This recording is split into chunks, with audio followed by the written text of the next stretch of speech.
Sometimes it's okay to keep it all.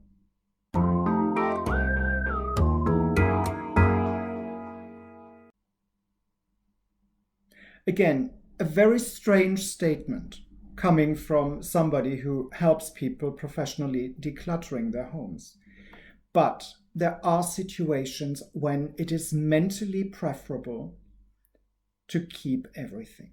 This is especially true for people who are physically and/or mentally unwell. Why is that? Clutter has a negative effect. That much is clear. But it is important to look at the negative effect of forcing somebody to make decisions about things that may or may not hold a huge importance to them.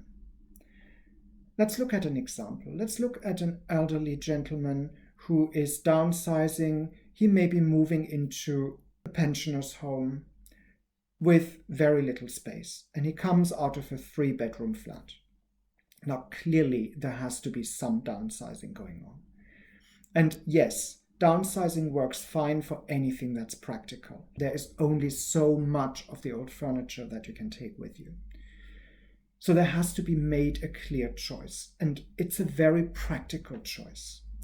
But when it comes to items of clothing, items with sentimental value, collections, dinner plates, shoes, it becomes much more difficult. And it's already quite an upheaval to downsize everything into a smaller space, that it becomes near impossible to make clear decisions about things that mean more to you than a piece of furniture. In these cases, to the level of what is possible, I would advocate to keep more than is absolutely necessary, because that takes away the strain of taking too many decisions at that particular time. I would advise to revisit that situation very, very soon afterwards. Let's say a couple of weeks, maybe a couple of months, to avoid overload in the new place. Because one of the things that will most certainly happen is moving into a smaller space will make it abundantly clear that you have too much for comfort. The reason in that case is the question, how can I make my life more comfortable, rather than what can I take and what can I not take with me physically. So the question changes, and because that approach is different, the result will be different. Coming back to the initial question, yes, sometimes there is reason to keep not necessarily all, but a lot more than I would otherwise advise people to keep. Your job for this week is to take that second step.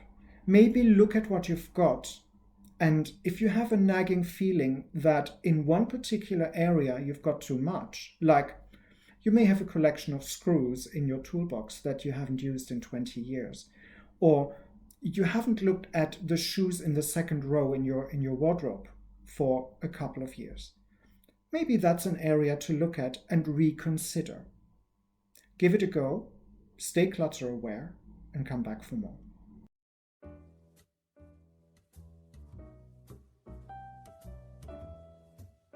If you want more, there are options. Click the round logo to subscribe to this channel, or select the playlist in the middle to see more content, or check out the links in the description below.